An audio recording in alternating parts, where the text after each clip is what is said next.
Controle São Paulo, Transbrasil 801. Aqui, Torre Guarulhos, prossiga Transbrasil 801. 801, iniciando a aproximação. Mais 10 minutos para o início do prosseguimento. Terça-feira, 21 de março de 1989, 11h50 da manhã. Em menos de 5 minutos, um voo cargueiro da Transbrasil vai pousar no Aeroporto Internacional de São Paulo, em Guarulhos.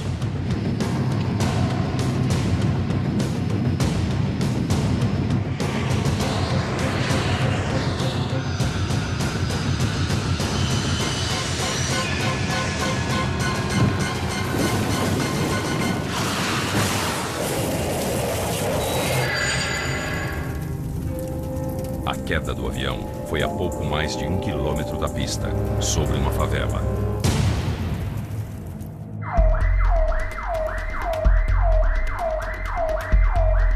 A torre de controle de Guarulhos passou para nós via rádio todas as características da aeronave que havia caído lá. Era um 07 cargueiro, a princípio com 3 pessoas a bordo, e de pronto nós fomos para o local.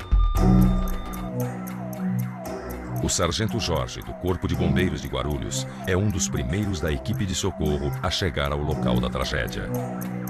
Bom, a cena do acidente é aquela cena catastrófica, né? Várias casas destruídas, a aeronave em chamas, muita gente gritando, pedindo para ajudar os próximos, os vizinhos. Pensei eu que era um caminhão, alguma coisa assim, tivesse entrado dentro da minha loja. Saí correndo do escritório, no meio da loja tive que voltar para trás. Um calor muito forte.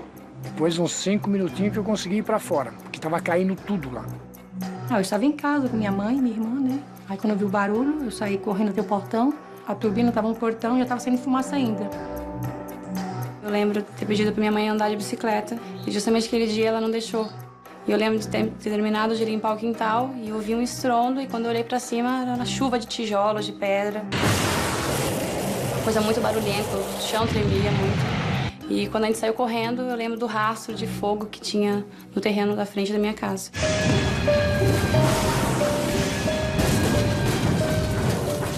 Morreram várias crianças que vinham da escola, morreram pessoas que estavam trabalhando. A minha filha, que vinha vindo do Orelhão junto com a minha sobrinha, e a minha sobrinha estava grávida. Eu vi uma explosão, aí percebi que era um avião que tinha descido no meio da favela. Naquela manhã, o fotógrafo Klaus Werner estava em um helicóptero tirando fotos aéreas de uma fábrica. Acabou registrando a tragédia. Um acidente bastante complicado. A aeronave tinha pousado em cima de uns 2 quarteirões e literalmente destruiu todas as casas. Designado para a equipe de investigação, o coronel Douglas Machado estava no Rio de Janeiro e chegou ao local 2 horas após o acidente. A asa causou um dano menor, mas a fuselagem do avião amassou literalmente as casas. O trabalho do Corpo de Bombeiros foi muito importante no sentido de que eles tinham dificuldades inerentes a um avião acidentado, não tinham essa intimidade com o avião, mas de certa forma eles contribuíram para nos ajudar a preservar dados importantes.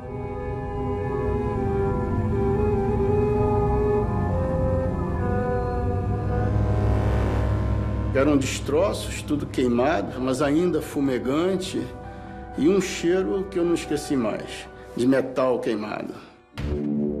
Fábio Goldenstein era um jovem piloto quando foi convocado para fazer parte da equipe de investigação.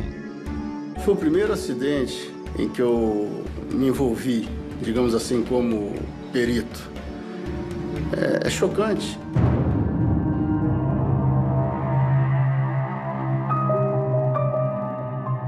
Você vê um monte de destroços de avião, uma favela, casas destruídas.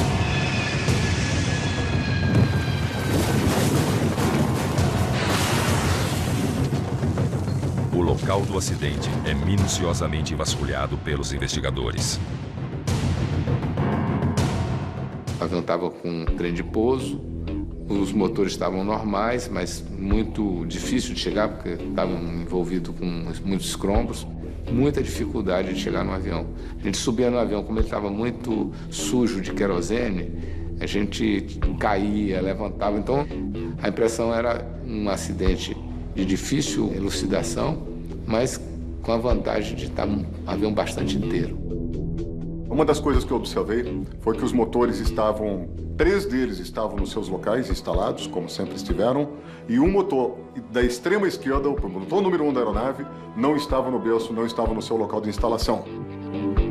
Para mim, indicava naquele momento que a posição da ponta da asa esquerda, que estava bem atrás, que aquele tinha sido o ponto do primeiro impacto. Era ali que o avião tinha realmente iniciado todo o movimento de destroçamento.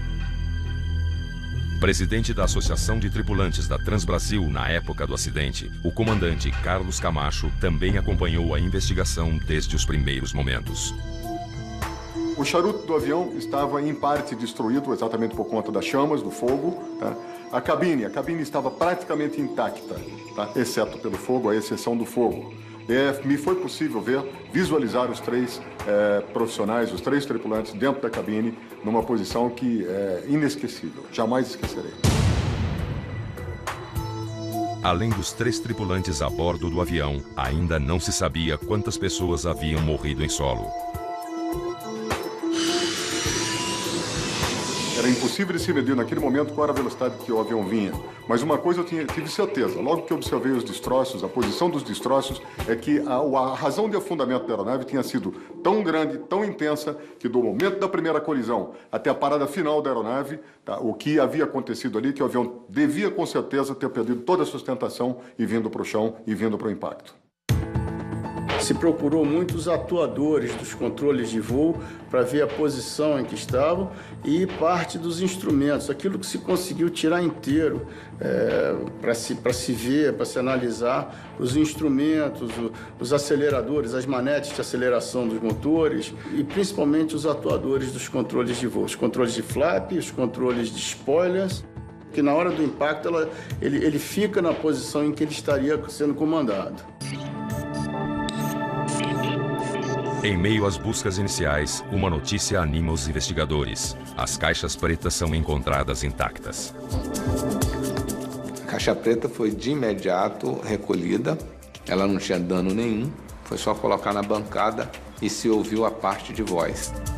O Boeing 707-300 possui 2 caixas pretas localizadas na cauda da aeronave. O CVR, Cockpit Voice Recorder, grava 30 minutos de todos os sons ouvidos na cabine dos pilotos. Já o FDR, Flight Data Recorder, grava os dados com parâmetros do voo. Ainda era um Flight Data Recorder analógico, era necessário fazer uma leitura dentro de um laboratório para que você não tivesse distorção na leitura dos parâmetros. É uma fita metálica que registrava 5 parâmetros, então aquilo tinha que ser feito toda uma calibragem. E isso tinha que ser feito num laboratório específico e pelo acordo do governo brasileiro com o governo americano, nós fomos para o NTSB em Washington fazer esse trabalho. O NTSB, ou National Transportation Safety Board, é uma agência do governo americano que regula a segurança nos transportes.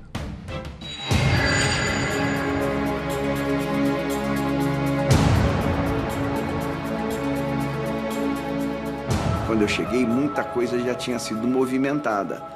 Logicamente pelos bombeiros, pelas equipes de resgate, que é natural, mas também por pessoas do local que iam na casa buscar alguma coisa. Embora tivesse o bloqueio da polícia, sempre existe essa interferência. O coronel Ronaldo Jenkins chegou em Guarulhos no dia seguinte ao acidente. Ele foi designado para chefiar as investigações. Tudo que você vai recolher ali, você depois vai ter que reanalisar perante os dados que você tirar do gravador de voo, para verificar se para verificar se existe uma coerência entre o que você está vendo de dado e a situação que você observou na cabine de comando. Controle São Paulo, Transbrasil 801. Aqui Torre Guarulhos, prossiga Transbrasil 801.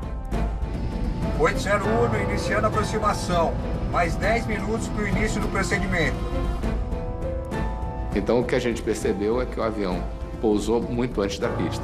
E numa área urbana, num dia de céu azul que não tinha nenhuma nuvem.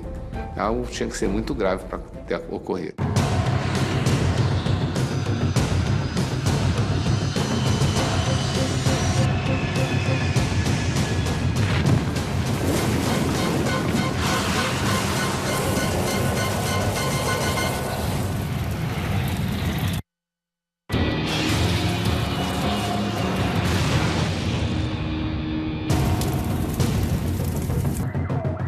Um avião cargueiro da Transbrasil cai sobre uma favela, minutos antes de aterrissar no Aeroporto Internacional de São Paulo. No dia seguinte ao acidente, o número de mortos é confirmado. Além dos 3 tripulantes a bordo, outras 22 pessoas morreram em solo. No mesmo momento em que você inicia a investigação de campo aqui, você já tem uma outra equipe que vai à empresa aérea levantar a parte documental.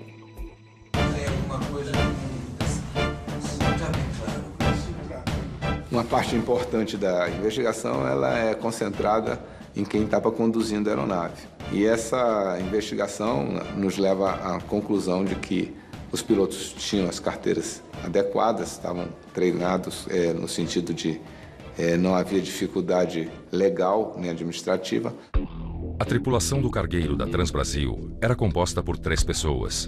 Giseldo Constantino, engenheiro de voo, Dorival Scanavac, piloto instrutor com mais de 16 anos de experiência, e Ronaldo Oliveira, piloto em voo de instrução no Boeing 707. Voo de instrução é uma coisa normal. Não existe risco envolvido nisso aí. É normal, dentro da nossa situação, você desenvolver treinamento, né, nessas circunstâncias. O comandante aluno, eu lembro do nome dele, Ronaldo. Ele era um profissional que veio de outras áreas de aviação. Ele tinha sido um despachante de operações de voo, da área operacional em terra ainda. Depois voou alguns anos como engenheiro de voo, passou a copiloto e em seguida foi a comandante. Oliveira era um piloto tranquilo, calmo, bastante elegante na sua pilotagem, um profissional de primeira linha, tinha sido um excelente comandante de 727, estava em adaptação no Boeing 707, teria uma adaptação muito curta, até mesmo porque o instrutor lhe facilitaria isso por conta do seu conhecimento de instrução. Quando ele passou para o 07 com muito pouca hora de voo, ele encontrou um avião que os motores são na asa, um modelo que é muito difícil, foi um dos aviões comerciais que mais se acidentaram no mundo em proporção número de aeronaves, número de acidentes, demonstrando que era um avião que precisava de uma habilidade maior. O 707 é um avião maior, mais pesado. Ele é bastante diferente do 727, que é um avião mais recente, em que os comandos são todos assistidos hidraulicamente. O 707 é um avião mais antigo e, em caso de perda de motor, ele tem um torque, tem um adicional de dificuldade muito grande, exigindo muito do piloto. A inexperiência do piloto em instrução, num avião bem diferente do que ele estava acostumado, se torna um elemento importante na investigação. Mas também é fundamental avaliar os registros do avião. A parte documental da aeronave, registros de manutenção, aquilo que você tem de registro lá que vai bater com o que está aqui no livro de bordo que você conseguiu resgatar. Eventualmente o livro de bordo está deteriorado, está queimado, difícil de ler, você tem que ter uma cópia disso na empresa.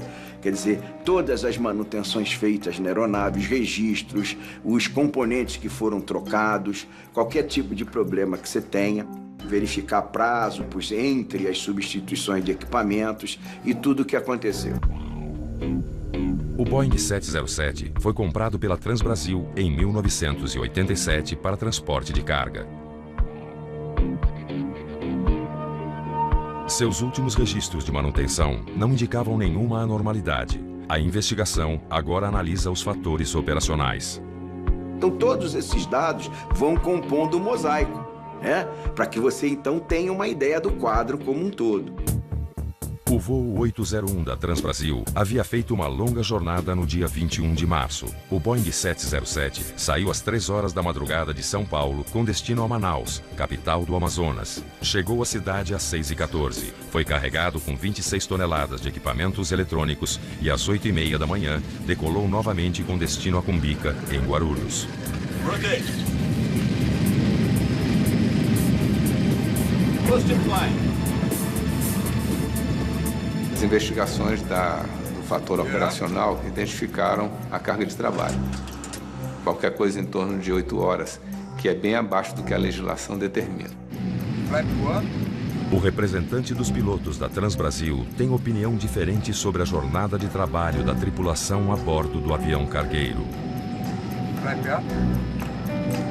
Na verdade, o voo cargueiro, o voo que se dedica à carga, ele normalmente atua durante a noite. É um momento que exige muito mais das tripulações, porque você tem que ter tido um dia confortável, descansado, deve ter dormido, deve ter descansado suficientemente para poder fazer o seu voo.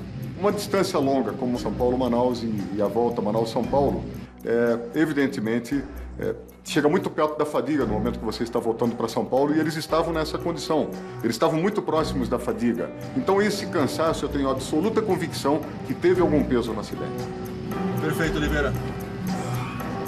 Ela era uma jornada normal, eles faziam regularmente, se fazia regularmente, mas como muitas jornadas que se faziam, eram jornadas que você ficava muito próximo aos limites legais de horas de trabalho. Os investigadores têm duas peças-chave na mesa. Um piloto, ainda em treinamento no Boeing 707, e uma tripulação que vinha de uma longa jornada de trabalho. Controle São Paulo, Transbrasil 801. Aqui, Torre Guarulhos, prossiga Transbrasil 801. 801, iniciando a aproximação. Mais 10 minutos para o início do procedimento. A gente já tinha uma ideia do que havia acontecido, mas era necessário, de qualquer maneira, você confrontar aquilo com as evidências técnicas. Com a chegada dos dados das caixas pretas, as evidências técnicas começam a contar a história da tragédia com o Transbrasil 801. Afirmativo, controle. 801 no high speed.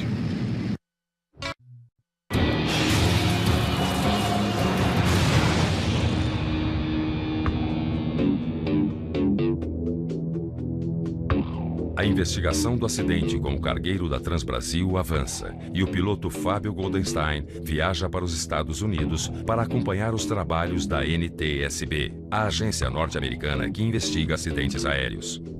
As conversas entre os pilotos e entre a tripulação, os pilotos e o engenheiro de voo, as conversas eram todas em português, então havia necessidade de nós estarmos presentes. E os técnicos do NTSB fizeram a calibragem do Fly Data Recorder, e aí nós fizemos lá o casamento, colocamos as vozes junto com a leitura dos dados. Então nós conseguimos juntar os dados com a transcrição das vozes, as conversações, nós conseguimos criar uma imagem mais próxima daquilo que foi o acidente. Os investigadores descobrem que o controle de Guarulhos pediu uma aproximação em alta velocidade. Controle São Paulo, responda Transbrasil 801. 801 na escuta, prossiga. Eu posso ter high speed em virtude de fechamento ao meio-dia da pista 09, Romeu? Afirmativo, controle. 801 no high speed. Não é difícil, não é impossível que um controlador peça para que o piloto mantenha high speed, uma velocidade alta, dentro das limitações legais. O high speed é um recurso utilizado tanto pelos pilotos como pelos controladores para agilizar a operação. Naquele momento, a torre estabeleceu ao meio-dia vai fechar o aeroporto. Se o piloto pousasse às 11 horas e 59 minutos, ele pousaria, e às 12 horas e 1 minuto já não pousaria mais. Isso é uma coisa que é importante ficar registrado. Os pilotos estavam com pressa de chegar. Eles já estavam trabalhando desde as 3 horas da manhã. E um fechamento de aeroporto implicaria que eles provavelmente teriam que ter ido para um outro aeroporto, no caso Campinas, ou possivelmente o Rio de Janeiro, e aí já não voltariam para casa naquele dia. Esse procedimento de high speed é um procedimento igual a qualquer outro.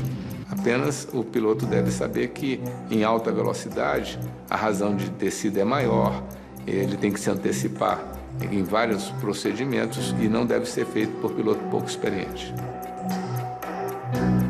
A velocidade de aproximação para o pouso foi extremamente alta. Ele estava com quase 200 km a mais do que ele devia estar. Controle São Paulo, Transbrasil 801. Aqui, Torre Guarulhos, prossiga Transbrasil 801. 801, iniciando a aproximação, mais 10 minutos para início de procedimento. Afirmativo, 801.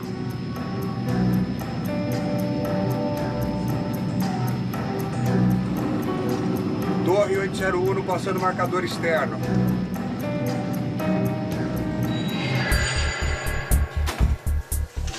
Os investigadores do caso Transbrasil 801 já sabem que houve uma aproximação para pouso em alta velocidade, feita por uma tripulação cansada, com um piloto inexperiente naquele modelo de avião e em treinamento. E mais, o registro das caixas pretas revela outra falha grave da tripulação. O checklist não foi realizado de acordo com as normas. O checklist nada mais é do que uma orientação para você fazer o sequenciamento de verificações do que você tem que fazer num determinado segmento do voo. Por exemplo, nós estamos falando de aproximação e pouso. São 2 checklists diferentes, né? Então, nesse momento, por causa da pressa, eles fusionaram os 2 checklists, né? E, ao mesmo tempo, não os fizeram completos. No 707 e em toda aeronave que tem um flight engineer, o checklist é falado, cantado, como se diz no jargão aeronáutico, pelo flight engineer.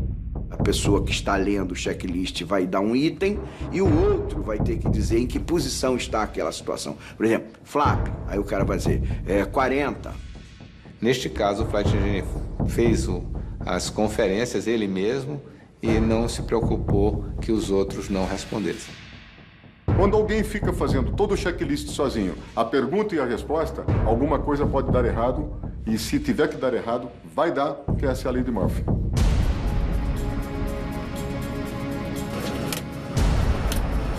Por isso é que se fala que houve uma descoordenação nos procedimentos de cabine, ok? Que eles não foram os ideais e, logicamente, a sequência de checklist ficou prejudicada.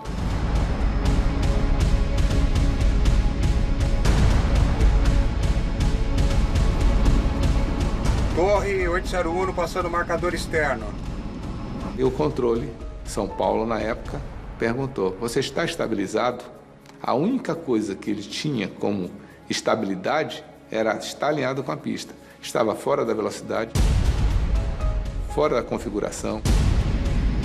Então ele estava com 5 ou 6 itens errados que levavam uma condição de insegurança. E durante a análise dos momentos finais do voo, registrados nas caixas pretas, os investigadores chegam mais perto de entender as causas do acidente. Mergulha agora e puxa o speed brake, senão não vai pousar.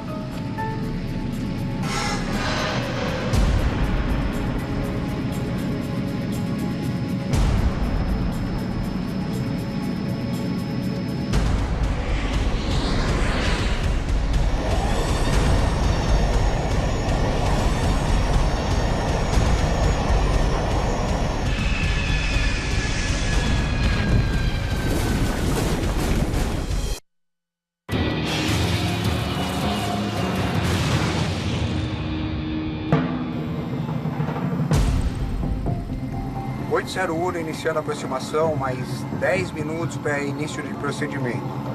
A análise das caixas pretas do Transbrasil 801 revelou que a tripulação fez uma aproximação para pouso arriscada, em alta velocidade e desrespeitando as etapas dos procedimentos padrões. E uma nova descoberta chama a atenção dos investigadores.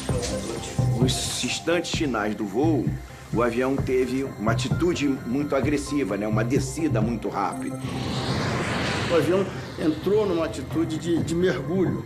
E como é um avião que não tem o comando de subida e descida, é um comando manual, ele não é assistido hidraulicamente, o avião pesou muito rapidamente o nariz e eles não conseguiram controlar a atitude do avião. O avião colidiu, ele aumentou ainda mais a razão de descida nesse momento e bateu, colidiu com o solo.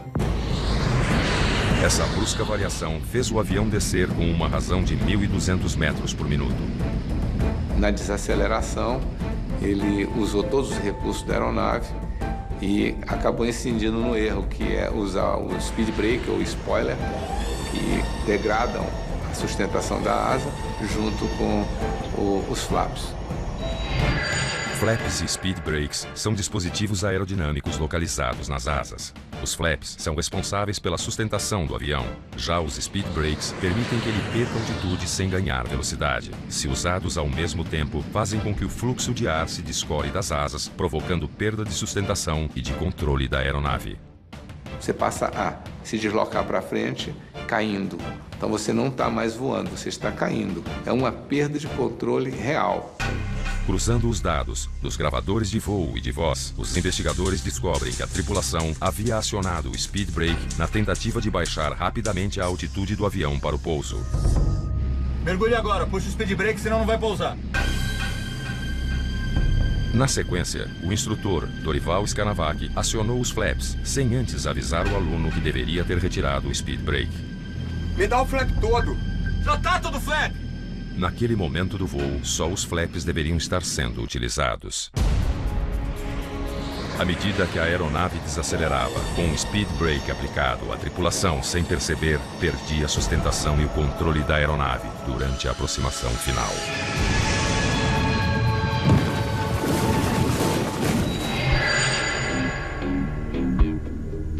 O próximo passo da investigação é reproduzir as condições aerodinâmicas que derrubaram o avião. Com os dados do acidente, da ocorrência, nós colocamos esses dados num simulador de voo de 707 da Transbrasil em Congonhas. Ok, speed brake.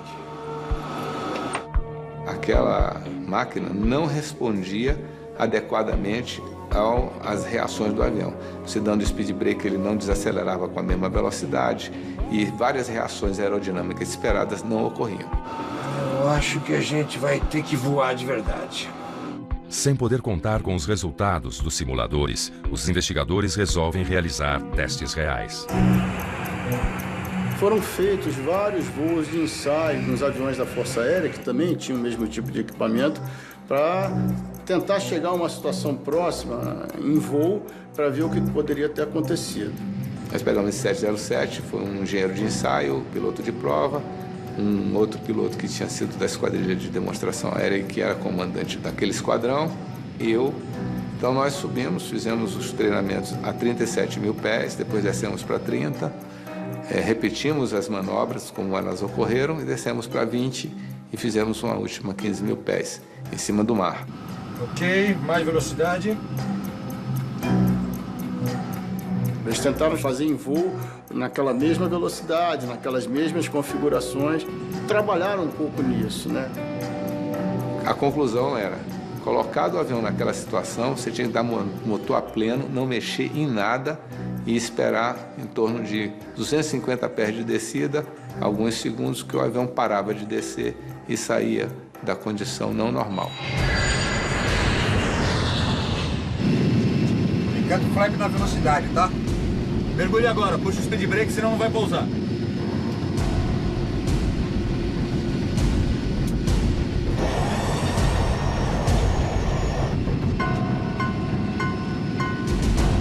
Mantenha o nariz. Se a gente arremeter, vai ser fogo. Me dá o flap todo. Já tá todo flap. É pra usar o speed brake? Caramba!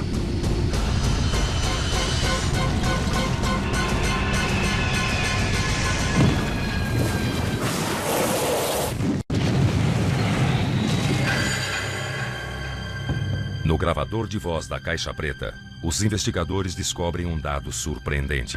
O comandante instrutor Dorival Scanavac assume o comando da aeronave momentos antes do pouso, descumprindo os protocolos operacionais de segurança. Mergulhe agora e puxa o speed brake, senão não vai pousar.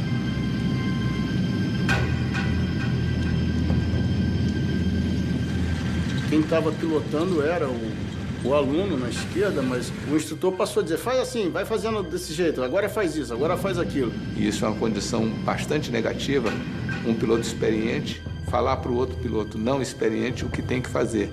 Ele passa a cumprir ordem e não sente mais o avião. O problema todo é que ali eles estavam numa aproximação muito veloz, muito desestabilizada e o mais certo talvez tivesse sido descontinuar a aproximação e ir para outro lugar. Ele ultrapassou a velocidade de raciocínio e de prática do outro piloto. O piloto foi omisso, no caso não teve assertividade para questionar alguns pontos e nem tinha experiência para fazer isso porque era um avião novo para ele. Acabei de analisar. Os investigadores especulam se a descoordenação na cabine levou a tripulação a não enxergar a luz do speed brake acionado. 707 só tem uma luzinha pequena indicando que o spoiler está aplicado. As outras informações de posição de flaps, elas são dadas por um instrumento que tem essa finalidade. O piloto tem que raciocinar, isso é uma obrigação dele, com o que está vendo e o que pode acontecer. Nessa velocidade muito grande para pouso, o alerta situacional dos três na cabine foi muito baixo e eles não perceberam a situação até a colisão. Eles bateram sem saber exatamente o que estava acontecendo. A última peça do quebra-cabeças finalmente se encaixa. Os investigadores completam a cadeia de eventos que derrubou o avião. Mantenha o nariz. Se a gente arremeter, vai ser fogo. Me dá o flap todo. Já tá todo flap. É pra usar o speed brake? Caramba!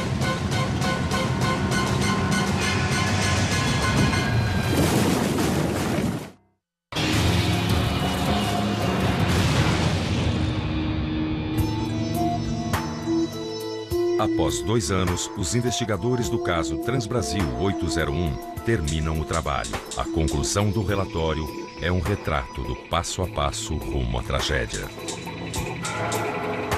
Nunca um fator só derruba um avião. Às vezes nem 2, nem 3. É uma conjugação de eventos, de fatos, e são muito específicos em cada situação. Aquilo que às vezes derruba um avião, provoca um acidente num determinado cenário, não provoca em outro. A pressa. O processo de instrução do copiloto. O uso indevido dos flaps e speed brakes ao mesmo tempo. E a falta de coordenação na cabine foram apontados como fatores contribuintes para que o acidente ocorresse. Após decolar de São Paulo na madrugada, a tripulação do voo 801 da Transbrasil pousa em Manaus e carrega a aeronave com 26 toneladas de equipamentos eletrônicos. Às 8h30 da manhã do mesmo dia, decola para São Paulo e se prepara para o pouso no aeroporto de Guarulhos. Internacional de São Paulo, GRU. Procedimento VOR-D Zulu para a pista 09. Controle São Paulo, Transbrasil 801. Aqui Torre Guarulhos, prossiga Transbrasil 801. 801 iniciando a aproximação, mais 10 minutos para início de procedimento.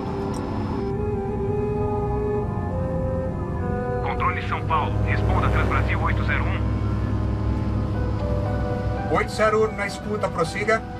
Eu posso ter high speed em virtude de fechamento ao meio-dia da pista 09, Romeu? Confirmo.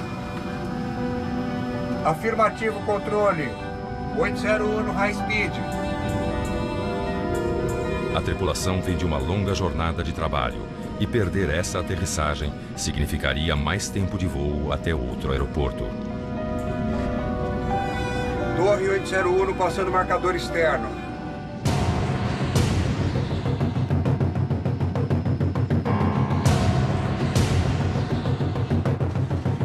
Ficando flag na velocidade, tá?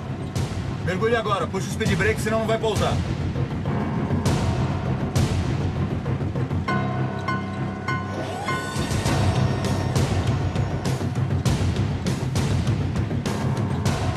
Mantenha o nariz. Se a gente arremeter, vai ser fogo. Me dá o flap todo. Já tá todo flap! É pra usar o speed brake? Caramba!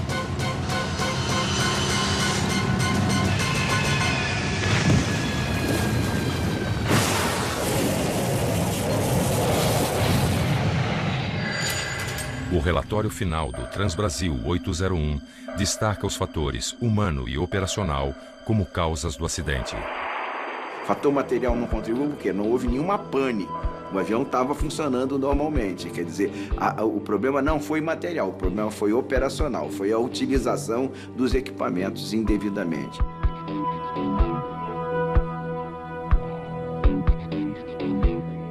Uma perda de coordenação entre eles. Picante o flap na velocidade, tá? Mergulhe agora, puxa o speed brake, senão não vai pousar. Existem 3 palavras fundamentais que levam a entender esse acidente. A primeira delas foi a síndrome da pressa. Correria, vontade de chegar logo. 801 na escuta, prossiga. Eu posso ter high speed em virtude de fechamento ao meio-dia da pista 09, Romeu? Afirmativo, controle. 801 no high speed. A segunda foi a excessiva confiança no avião da parte do comandante Dorival e o conhecimento que ele tinha. Mas que naquele momento, o terceiro movimento, o terceiro fator, que foi a fadiga. Então, o cérebro não estando acompanhando, não acompanhando de forma adequada todos os movimentos necessários para o bom andamento do voo, podem ter produzido um acidente.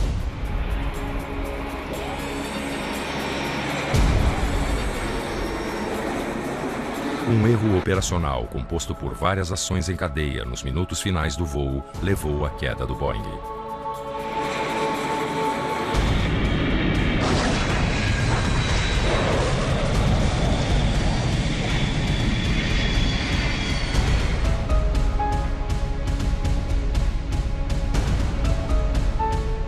O que a aviação aprendeu com a tragédia do voo 801 para que um acidente como esse não volte a acontecer?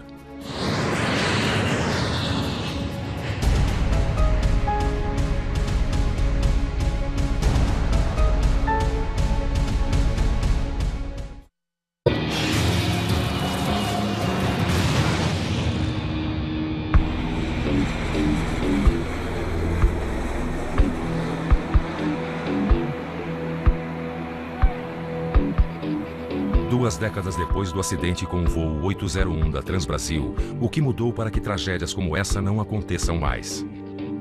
O que a gente aprendeu neste acidente é um reforço do que a gente já sabia, em alguns casos. Quer dizer, não se deve acelerar um procedimento, né? Quer dizer, os nossos procedimentos aeronáuticos, eles necessitam daquele sequenciamento normal. E nesse caso, houve isso. Eles cortaram o procedimento, eles não executaram os cheques na sequência que tinha que ser executado. Um dos principais ensinamentos desse acidente do Transbrasil foi a forma de treinar os tripulantes e as considerações sobre a capacidade de cada um e também o gerenciamento da cabine como um todo, dos recursos existentes. Ali haviam 3 homens e nenhum deles foi capaz de identificar uma situação de risco muito grande que os 3 teriam condições de resolver.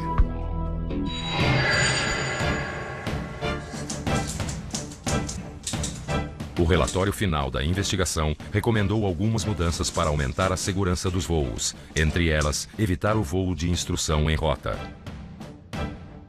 Na realidade, eles queriam evitar certos tipos de instrução em rota. O voo de instrução em rota existe. Hoje, o que passa é que os simuladores são tão avançados que você pode pegar um tripulante, treinar nesse simulador até ele fazer todas as manobras com a precisão mínima de 70%. Sai desse simulador e pode pegar o avião e decolar e pousar sem ninguém treinando ele. No entanto, você tem sempre uma dupla, um monitora o outro, uma coordenação tão grande que ele praticamente elimina a possibilidade de erro. Esse monitoramento é que é a diferença que tem em relação ao anterior.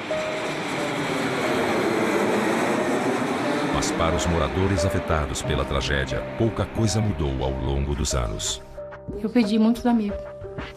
18 que morreram. Todos foi conhecido.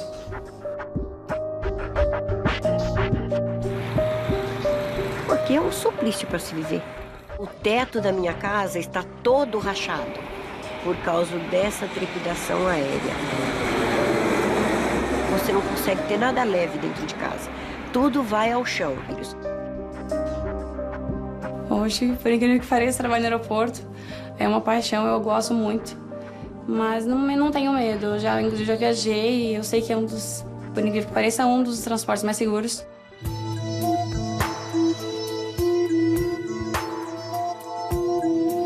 Anos após o acidente do voo 801 da Transbrasil, a segurança nos aviões aumentou bastante, em parte graças à evolução das tecnologias digitais que aumentaram o nível de informação e precisão.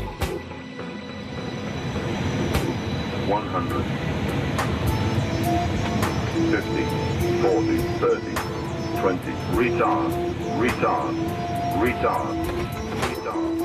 A tecnologia hoje embarcada nas aeronaves, ela é muito avançada e realmente ajuda, contribui muito para a segurança.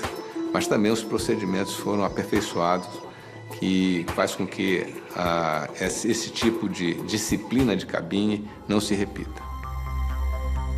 Hoje tem rotinas operacionais mais rigorosas, uma doutrina de instrução muito mais rígida, e os aviões têm também uma quantidade muito maior de alarmes. De qualquer maneira, hoje, todos os voos, nas grandes empresas, todos os voos são monitorados. Então, os pilotos são mais controlados hoje naquilo que eles fazem.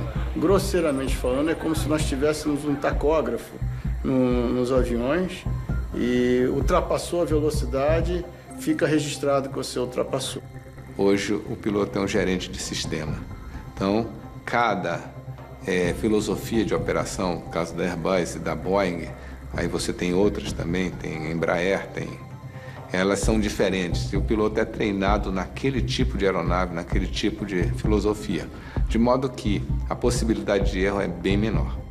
O ser humano, ele não evoluiu no mesmo compasso que a tecnologia que aí se encontra. Se nós não trouxermos os pilotos para os seus devidos momentos, treinamentos adequados, nós continuaremos a ter acidentes pelo mundo e não serão poucos, porque a tecnologia e o ser humano ainda não estão numa fase de entendimento absoluto. Apesar do aparente descompasso, a tecnologia aeronáutica existente hoje é capaz até de substituir pilotos em operações militares. O voo sem piloto é normal. Hoje em dia, você vê os bombardeios de precisão que são feitos pela OTAN e pelos Estados Unidos, a posições no Oriente Médio, é fruto da capacidade de um homem ficar dentro de um container trabalhando. Agora, para o transporte civil, ainda vai demorar tirar um homem da cabine. A gente não pode se esquecer de quem projeta as máquinas também são os homens. Então, para mim, nada substitui um piloto bem treinado e bem disciplinado.